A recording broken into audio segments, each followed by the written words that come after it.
In a quiet village surrounded by fields and dust roads, lived a boy named Rehen. His house was made of old bricks, the kind that crumble when you lean on them too hard. His pockets were always light, his slippers worn at the edges, and most days his stomach growled louder than the school bell. But none of that was Rehen's biggest struggle. His biggest struggle was that nobody believed in him. Rehen carried a dream inside him, big, bright, and fragile. A dream that whispered, "Life can be more than this." But whenever he tried to share it, people laughed. "You dream big. First learn how to afford tomorrow's meal," they'd say. Their words cut deep. Every laugh felt like a stone thrown at his confidence. Yet something inside Rehen wouldn't break. It hurt. But it didn't break. One evening, when the sky was turning orange and the wind felt tired, Rehen sat alone near an old banyan tree. His eyes were moist, and he kept picking at the dry soil beneath him. An elderly teacher from the village, Master Idris, noticed him and walked over. "My boy," he asked gently, "why is the world sitting on your shoulders today?" Rehen hesitated, then whispered, "Sir, everyone says I can't become anything great. That dreams are only for people with money." Maybe they're right. Master Idris didn't argue.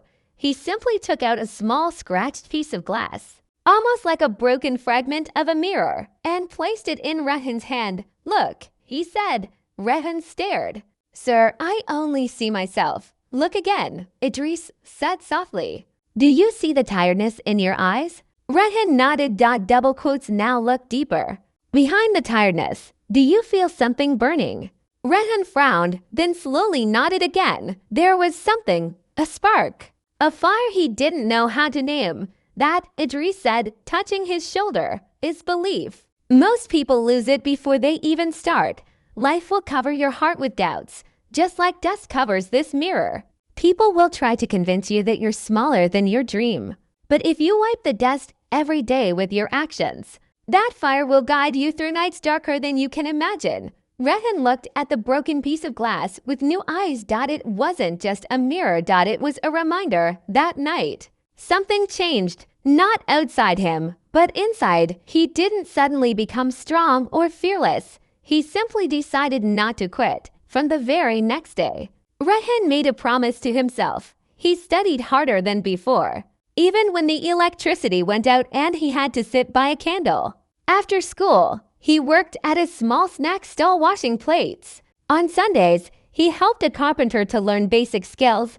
And late at night, while everyone slept, he opened old borrowed books and taught himself everything he could. It wasn't easy. His mother's health got worse, and the family barely afforded medicines. His father worked in a tiny workshop fixing bicycles for coins. Rehen felt pressure no child should feel, but every time he felt like stopping, he pulled out that little mirror piece. He remembered the spark, and he kept moving. Months turned into years. Slowly, with the little money he saved from work, Rehen started repairing broken radios and fans in his neighborhood. People trusted him because he worked with honesty and patience. After some time, he rented a small corner of a shop and put up a handwritten board. "Rehen repairs anything." He didn't expect much, but work came. He saved every rupee. He didn't waste, didn't show off, didn't slow down. Step by step, he built something from nothing. One repair job turned into 10. 10 into 50. People who once mocked him now came with respect, asking for help, asking for advice. With the money he saved, Rehen opened a tiny store selling home appliances. Then a second, then a third. Eventually, he created his own small brand, something he once thought was impossible for a boy from a broken house with worn slippers. Life changed, not suddenly. Not magically, but slowly.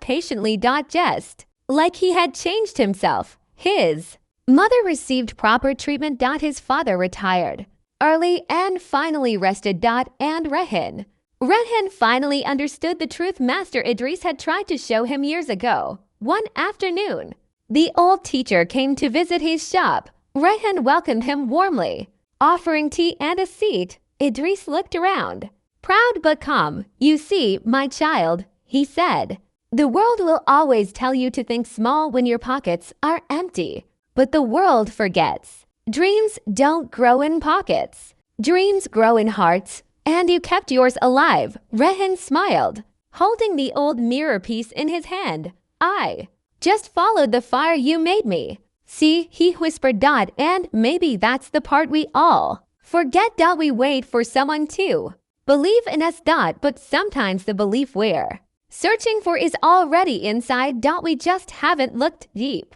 enough. If you're reading this and a small part of you is fighting to stay hopeful, protect that part, even if people laugh, even if life gets heavy, even if you feel slow. Dust off your mirror. Look at yourself again. There is more inside you than the world can see. And if this story lit even a tiny spark in your heart, don't let it fade. Hold on to it, grow it. And maybe one day, someone will look at you and say, you changed your story. Take a breath, think of your dream. And start your next step today.